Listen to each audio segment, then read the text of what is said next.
Chapter 11 10:13 hours, April 15th, 2539 military calendar. Me Trome System, Planet Boundary, Aran Mountain Range. The rage Thel Vadamee felt was indescribable. His fleet's second-in-command, openly insubordinate and jumping half-cocked into a fight he was not prepared to handle, had barely managed to situate his cruiser outside the metropolis currently under siege by the rest of his fleet, no doubt ordered to attack by Udumee himself. He had warned the shipmaster not to be blinded by the glory of the kill, but his overconfidence and machinations to usurp the mantle of Fleetmaster would become his undoing. Fleetmaster Vadamee continued to observe the main display screen in front of him, trying to evaluate exactly what went wrong during their brief slipspace transition across the star system to the planet he discovered. Something was clearly awry as radio chatter between his remaining ships increased exponentially as his own fleet approached from the edge of the habitable zone of this solar system. "Bring us in slowly, I want to see what traps the humans have set," Thel said slowly, still evaluating the tactical data scrolling across the screen. Privately, he hoped that if there were any more surprises left, then the ships loyal to Udumee might spring them. A fitting punishment for blindly following a commander filled with bloodlust to the point of blasphemy. If Thel did not handle this blunder himself, the prophets would surely send the Silent Shadow to dispatch both Udumee and himself for their embarrassing show so far. "Fleetmaster," a reader pinged his attention. Multiple radiation spikes over the equatorial belt of the local planet. He hovered two hands across different holographic glyphs over the smooth, deep purple metal panels lining the workstation. At least one battle cruiser inoperable, unstable in a decaying orbit around the planet. It will descend into an uncontrolled tumble toward the north side of the landmass on our approach. He looked up at a display above and pointed to a different location near the northern edge of a commanding mountain range, spanning nearly coast to coast for several thousand kilometers. "There's something else that merits your attention, Fleetmaster," he said, a mixed tone of disgust and anger in his voice. The intelligence officer reached up and splayed 3 fingers outward from a point to expand a region just past one of the humans' population centers. Once the ship's sensors finished resolving the image, and a heavily damaged Covenant battlecruiser came into focus. "Purity," Thel Vadamee said in disgust, splaying his 4-jawed mandibles, not bothering to conceal his growing contempt for his executive officer. How did the humans manage to destroy one ship and cripple another so quickly? He leaned forward in his commander's chair, not fearful or concerned, but intrigued. In his experience, the primitive infidels' naval tactics were woefully inferior to Sangheili battle doctrine. Their rudimentary gas-propelled rockets, limited understanding of slipspace, and rudimentary metal allowing hull plating made them easy targets. Fleetmaster receiving telemetry data from the remainder of the fleet. Additional force deployment orders relayed from our bladder ship, his operations officer growled. He pieced together the data from his console to paint a picture of the events that led to the desecration of their vessels before they arrived through slipspace. As his subordinate began to detail what happened, they created several assumptions from video feeds, entry vectors, and casualty figures, putting the pieces together and coming up with as many questions as they had answers. Apparently, the humans in this system were more cunning than their counterparts. When Udumee's detachment exited slipspace outside the local system, he immediately went in for the kill without conducting the proper reconnaissance. He didn't even wait to scan the planet before committing his entire force, save for one stealth corvette and bladder ship. An error he'd expect from a whelp still in war college, not from a veteran of so many campaigns, and one that led to his personal demise. Although cunning, the humans clearly banked on luck to support their foolishness. Based on the entry vector to the local planet, Udumee's ships were lured into a literal minefield.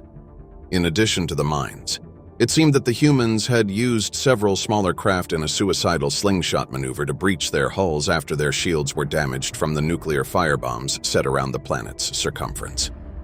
The humans had taken advantage of the shock and awe of the Blitz, choosing to reveal their positions in a hasty attempt to down the fleet in one fell swoop. A foolhardy endeavor. but he could appreciate their bold strategy. "Take us planetside navigation," Thel said. He turned to his communications officer. "Stand to and prepare for battle," he commanded. "Leave 2 vessels in high orbit to deter counterattacks. The rest will join Purity of Spirit's assault on the human cities." He began to stand from his seat, his hand brushing against the hilt of his energy blade. Set course for Purity's location. Best speed. It was due time to uphold the glorious honor of House Vadamee. He stood at the portside launch bay, mid-astern of the undiminished Entelechy. Moments ago, the flagship had entered the atmosphere of the planet, the unencrypted human transmissions reference to Boundary. Since this was both first contact and discovery of the star system, the prophets had yet to decree an official honorific, so Thel had decided to refer to the planet as such until his work was done. The Sanshayum could sort out the details from his after-action report later.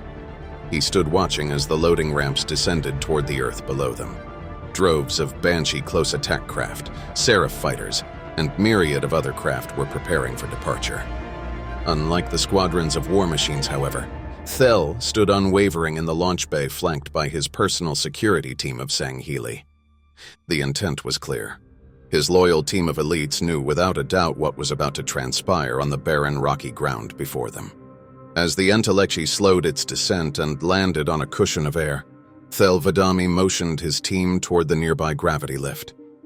As the detail began to make their way toward the ventral lift, a purple hue filled the launch bay and discharged a crackle of static, and the smell of ozone filled the senses. Thel's team finished stepping into position on the lift, the floor opening up like a gaping maw beneath their feet, releasing a blast of arid atmosphere. Harsh, yellow-tinged dust permeated the hangar surrounding them. The team of warriors drifted down the gravity lift toward the alien planet, a focused and determined scowl on each of their faces. They patted their breastplates and armor sections, ensuring their equipment was tight and ready.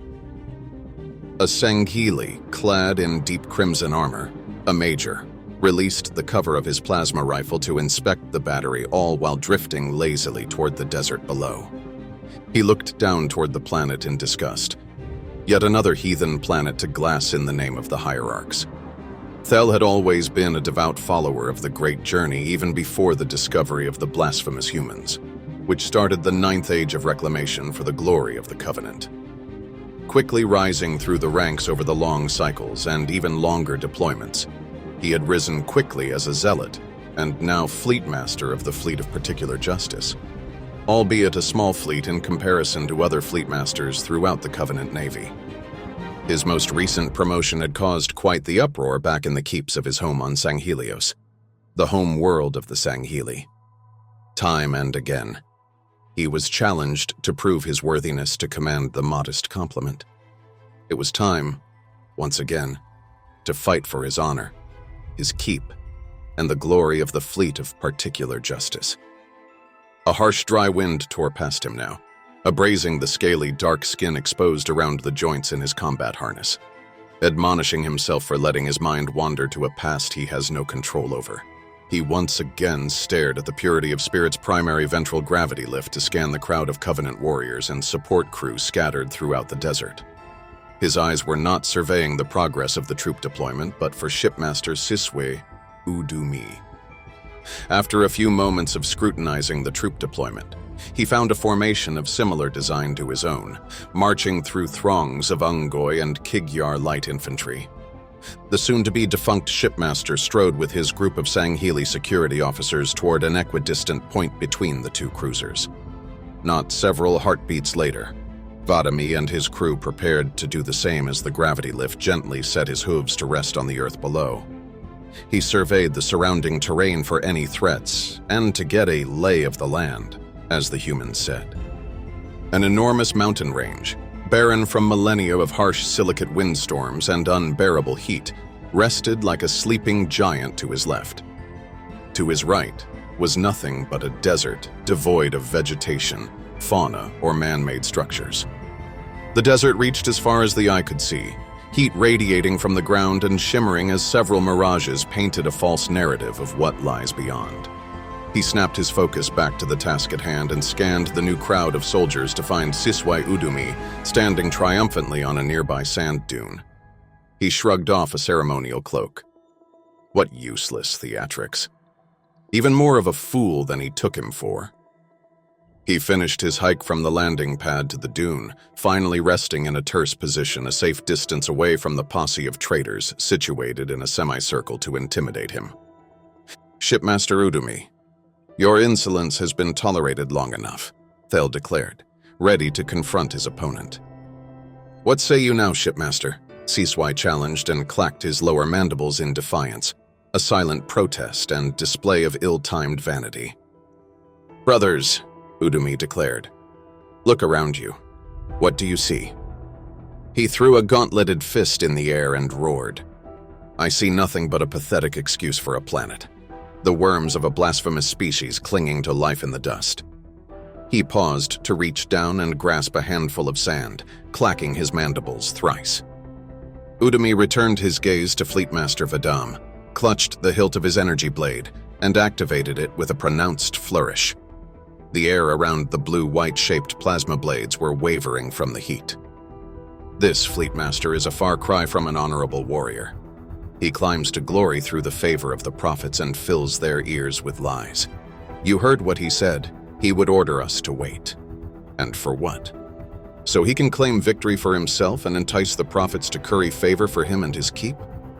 A growing crowd developed around the two, mainly other Sangheili officers, and a modest amount of Kigyar and Ungoi soldiers started to fill ranks at the spectacle.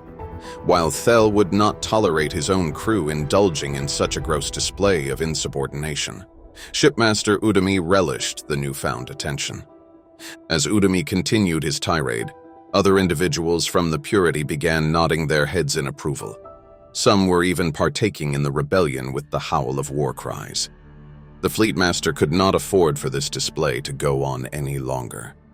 Dissidents from his fleet would be stamped out with ruthlessness, paying homage to their namesake. A particular justice would befall the Shipmaster on this day. "Enough!" Thel roared, producing his own energy blade from his belt. "I will not tolerate these lies any longer, Shipmaster." Spittle flung from his mandibles as they snapped with fury. He glanced to either flank and waved his security team away, an indication that this was his fight, and his alone. There were few things in Sangheili culture lower than spilling one's own blood. Being so weak as to allow assistance in a duel followed closely behind. The four loyal security officers on either side of him took several paces backward, taking care not to avert their eyes from the Purity's crew. Each of the crimson and gold-clad warriors assumed a cautious stance, hands twitching at their sides, hovering dangerously close to their plasma grenades and sidearms. "For your insubordination and sacrilege, I will have your head. Enough talk." With the finality of those words, Thel and Siswae lunged at each other in tandem. Thel reacted too late, parrying a vertical swipe aimed at his face and sprung off the sand in a frantic roll to his right. The Fleetmaster regained his footing and spun 180 degrees to square up with Shipmaster Udumee once again. The pair regained solid footing and prepared the next strike. Thel took an aggressive posture, slowly working his hooves counterclockwise, examining his opponent, and waiting for the opportunity to strike. He swayed as he examined him, locking eyes with Siswae, and at once the rebellious Shipmaster struck again. He was ready. Siswae soared through the air, energy blade wavering in the hot, dry air with arms outstretched, intent on pinning Thel to the ground for a finishing blow. The Fleetmaster squared his stance, arms akimbo to his opponent, and braced. He caught the offhand of Siswae in a wrist lock and simultaneously moved his dominant hand dangerously close to the hilt. He roared in pain and frustration as the intense heat of the plasma blade came dangerously close to his thoracic cage, searing off the top layer of nano-laminate composite outer shell.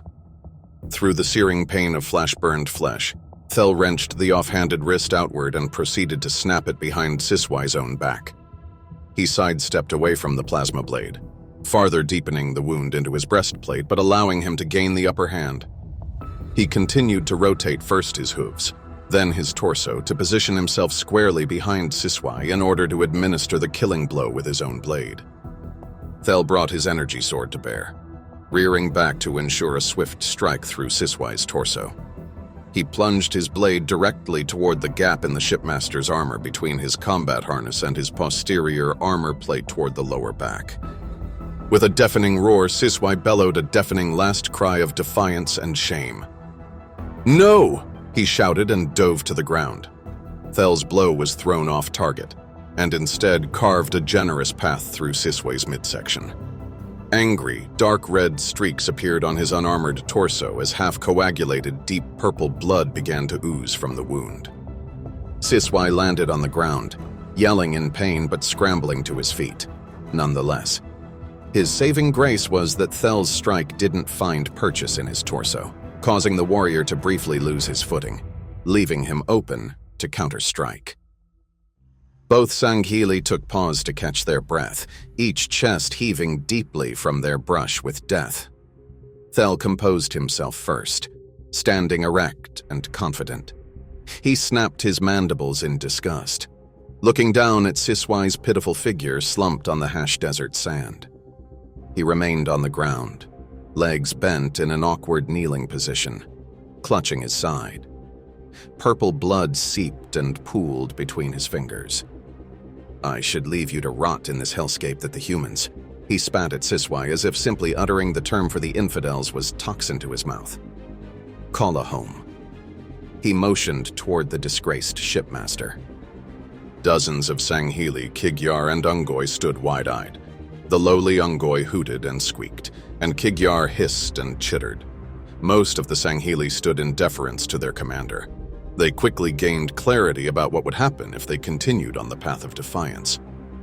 Siswae remained silent as he stared at the ground beneath him, clutching his wound.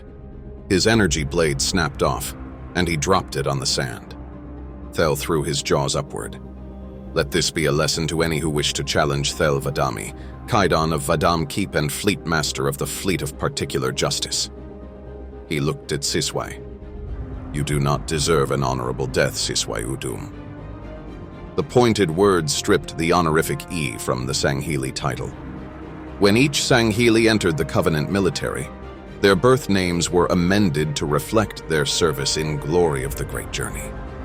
In his eyes, he was no longer worthy of the honor of service within the Holy Covenant Empire, let alone command of his ships. "I shall leave you." At once, the disgraced warrior sprung up from his awkward stance while snatching the hilt of his blade. He lunged at Thel with malice and blind rage in his red eyes. He roared his death throes, but Thel was prepared for the ambush. Siswae had telegraphed his intentions so poorly in the moments prior, and saw both his eye glance at the energy blade and a subtle twitch of the finger. Thel at once sidestepped the desperate attack, raising his blade toward the skies and struck the earth with a terminating blow. Siswae's head impacted the ground as his torso collapsed in a heap at his hooves. Thel roared in triumph as he vanquished his enemy and deactivated his weapon, but took care not to holster it quite yet. There may yet be other eager and upstart crew members who think they could take advantage of the situation. Are there any others who wish to challenge my authority as a fleet master? Thel tested the throngs of onlookers. Who of you have been poisoned by Siswae Udumee's lies? Come forth.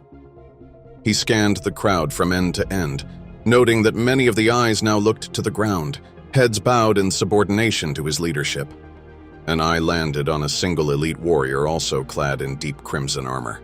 The spectator pushed his way through the crowd of silent onlookers to reach the inner circle and situated his posture upright, shooting daggers at Fleetmaster Vadamee. "You there?" Thel gestured at the elite. "What is your name? You wish to challenge my authority as well." He flexed his fingers, still clutching the hilt of his energy sword. Without averting his own gaze, he moved forward once again, albeit more cautious and deliberate. "Usay Taham, Fleetmaster," he said with a tone of challenge in his voice. "I recognize it as my solemn duty as a proud Sanghili warrior and Siswae Udumee's chief security officer to ensure that you are worthy enough to lead our troops and to glory." He stepped into the ring and retrieved the energy blade situated behind his back. Usay continued his challenging glare at Thel, pausing to let his statement land home. "Very well, Usay Taham. Stand and fight." Thel commanded to his new challenger and flicked his wrist. The energy blade once again snapped to life, forming a magnetically shaped plasma blade, and thrust it into the air. Usay acted in kind, performed the traditional duelist's bow, and took a stance. Once again, Thel began to trace a circular path around the dueling ring, sizing up his opponent as he moved. He was not familiar with the name Taham, for there were hundreds of Sangheili in his fleet, but he took note not to underestimate his opponent as he did initially with Siswae. Thel himself was still a relatively young commander, recently promoted from his clan of zealot warriors. It would be folly to think of himself unrivaled within the ranks of so many great warriors. The Fleetmaster continued to analyze his opponent, noting his smooth gait, steady hands, and focused stare. This was a true warrior, and obviously a talented duelist. It was not often in the theater of war that Thel had seen proper technique outside of his fellow zealots. Many Sangheili, especially in the junior ranks, were so eager to gain status and honor for their clan that they simply rushed into battle, foregoing tactical prowess and proper infantry doctrine. Usay took the initiative, striding toward Thel with a curious apprehension. It seems this elite was doing the same as Thel. He lunged to the right, feigned a quick slash, and rolled his body to the left to confuse him. The Fleetmaster barely had time to counter the untelegraphed technique before striking himself. Thel raised his blade from a low ready to port arms approaching, clashing with Usay's blade just centimeters from his helmet. Sparks and electricity danced across the pair of blades in an epic struggle, neither opponent willing to concede ground. It became a test of will as neither refused to yield. They locked eyes and traded thrusts, feet scrambling for purchase under the soft sand beneath their feet. Usay began to command the stalemate, wiggling the blade side to side, testing for weaknesses in Thel's stance. Grunting, Usay managed to get out the words, "Impressive, Fleetmaster." He then proceeded to raise a hoof, planting it directly in Thel's chest, and conducted a backward roll while latching onto both of Thel's wrists. The pair went flailing in the same direction, with Usay gracefully rolling out of the gridlock, while Thel managed a clumsy side roll onto his back. "But I am not Siswae Udumee. I was a student at the War College in Yermo. I will not fall so easily. Come, rise and fight," he commanded the Fleetmaster. No sooner had Usay finished his proclamation had Thel recovered, blade in hand and fury in his eyes. The pair squared shoulders at each other once again and heaved. It was silent now, save for the labored breath of whipping, whirling wind buffeting their armor. The fate of the fleet's leadership lay in Thel's hand, and he would not allow a junior Sangheili to beat him in such a public manner. If he lost, his keep would suffer politically, and its rivals would exploit Thel's inability to lead. "Stay your tongue, young warrior, and prepare for another bout," Thel stated as he dug his hooves into the sandy earth beneath him. He would not afford the Blade Master the opportunity for another preemptive strike. He raised both arms in a protected stance, splaying his elbows outward in order to cover his head. At the same time, Usay took heed and initiated his own stance. Thel noted that the young security officer had changed both stance and sword position. Full of surprises, this one, Thel thought. The Fleetmaster expelled all external thought and honed his senses for the impending spar, hyper-focused on his breathing, the harsh breeze pushing against his hilt, and the subtle hints Usay was giving him. Whether it was intentional or not, Thel could not surmise. Perhaps he was so confident in his sword fighting that this was merely a test, not a challenge for supremacy after all. Thel had noticed during the last engagement, as well as during his roll out of Usay's strike, that he splayed his jaws almost imperceptibly to one side, indicating which direction he would strike. Perhaps it was a subconscious maneuver, or simply a test. Nonetheless, Thel would take advantage of Usay's ignorance. He approached the elite once more at a quick gait, intent on stunning the Sangheili with aggression to keep him off balance. Thel's plan came to fruition as he struck diagonally toward the elite's chest plate in an attempt to elicit a panic. Usei parried the blow and the two locked blades once again. "Perhaps you did not take me seriously before, Fleetmaster." Usei grunted mid-parry again. "Your hubris is unfortunate." As he spoke, Thel pushed his body as close to the limit as he could, straining the muscles in his forearms, abdomen, and thighs. His chest ached from the fresh sword wound and kick to the stomach, but he persevered. He would force the Sanghili into the next move. Usei finished his strained comment, attempting to fight back Thel's brute strength. As he began to lose footing in the loose sand, the Thel emerged on his face in a fleeting moment of clarity. In due course, Usei's right side buckled under the immense strain put on by Thel's press. It was yet another feint to widen the distance between the two warriors and allow a strike to the midsection. Thel immediately backpedaled, removing the pressure of the energy sword against Usei's, sweeping his enemy's leg from under him, leaving him to tumble and falter. Usei slammed into the ground on his back. A testament to his combat prowess, the Sanghili remained in complete control of his energy sword and took up a defensive posture on his back.